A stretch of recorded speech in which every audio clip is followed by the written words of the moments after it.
बिजनी फरायसालिमायाव बोसोरारि फरायसालिमा सप्ताजों लोब्बा लाखिनानै हारिमुआरि हानजा सुरनाय बानजायदों।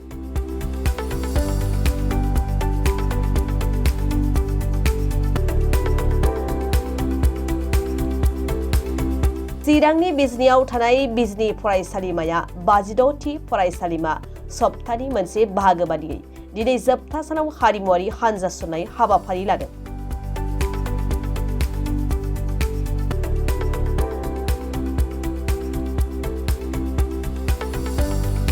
थांनाय 28 जानुवारिनिफ्राय जागायनानै दिनै फरायसालिमा सप्तानि हारिमुआरि हानजा सुरनाय हाबाफारिखौ बेखेवना होदों फरायसालिमानि गोरायुं डक्टर बिधासगिरि बसुमतारिया। मख'नो गोनांदि गासै मोन 14 बिफाननि फरायसाफोरनि बाहागो लानायाव दिन्थिफुंनाय हारिमुआरि हानजा सुरनायाव गुबुन गुबुन हारि हारिसानि राव हारिमु आसारखान्थि समाजारि थासारि बायदिफोरखौ दिन्थिफुंनाय जादों। फरायसालिमानि गोरायुं डक्टर बिधासगिरि बसुमतारिया फरायसाफोरनि बे रोंगौथिखौ बोखांनो थाखाय लाबोनाय जादों। बेनि गेजेरजों फरायसाफोरा गावनि रोंगौथिखौ दिन्थिफुंनो हागोन आरो फरायसाफोरनि बे हारिमुआरि खौसेथिया जाहाथे समाजावबो अरायथा थायो बे हारिमुआरि हानजा सुरनायनि थांखि होनना फोरमायदों। আমার বিজনী মহাবিদ্যালয়ের যেটো মহাবিদ্যালয় সপ্তাহ যা 28 জানুয়ারি আরম্ভ হয়েছিল ফেব্রুয়ারিলৈকে আমার অনুষ্ঠিত হল। আজি শেষ দিন শেষ এটা ইভেন্ট হিসাবে সাংস্কৃতিক শোভাযাত্রা আন্তঃবিভাগবিলাকৰ কম্পিটিশ্যন বা প্ৰতিযোগিতা আমি পাতিছিলোঁ আৰু এইটোত আমাৰ গোটেইটা বিভাগ 14টা বিভাগ আছে।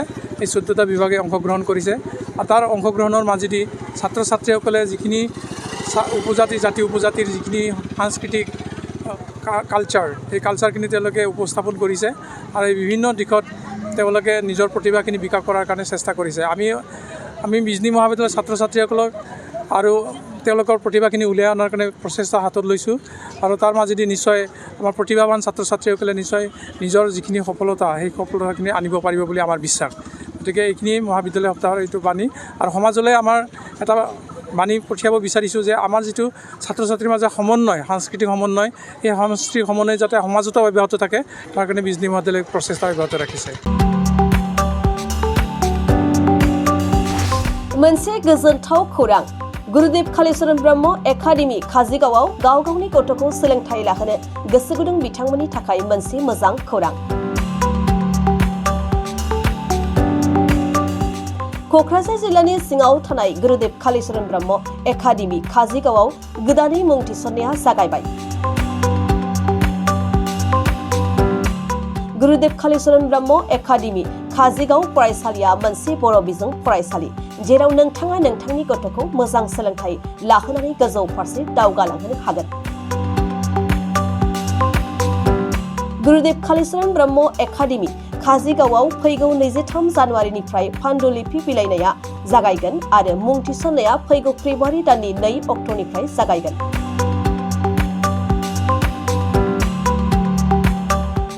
गुरुदेव कालीचरण ब्रह्म एकाडेमी काजिगावआव गोबां रोखोमनि खाबुफोर दं जेरै हौवासा आरो हिनजावसाफोरनि थाखाय आलादायै हस्टेलनि खाबु दं आरो हस्टेलनि फरायसाफोरखौ फोरोंगिरिफोरानो जोथोनबो लायो आरो बे फरायसालियाव गोहैलो फरायसाफोरखौ उफ्रायै जोथोन लानाय जायो। बेजों लोगोसे बे फरायसालियाव कम्पिउटार सोलोंथाइनि खाबु इंराजि आरो हिन्दी राव सोलोंनायनि खाबुबो दं। बेनि अनगायैबो जोलुर गेलेनाय भलिबल क्रिकेट बेडमिन्टनजों लोगोसे गोबां गेलेनायनि खाबुफोरबो दं। बेनिखायनो नोंथाङा गुरुदेव कालीचरण ब्रह्म एकाडेमी काजिगावआव नोंथांनि गथ'खौ सोलोंथाइ लाहोनोब्ला मुं थिसननो हासिगोन। नैबे होनाय जानबुं नम्बराव खौरां लाहरनो हागोन 9957951216 9613400625 नङाब्ला 8638520653।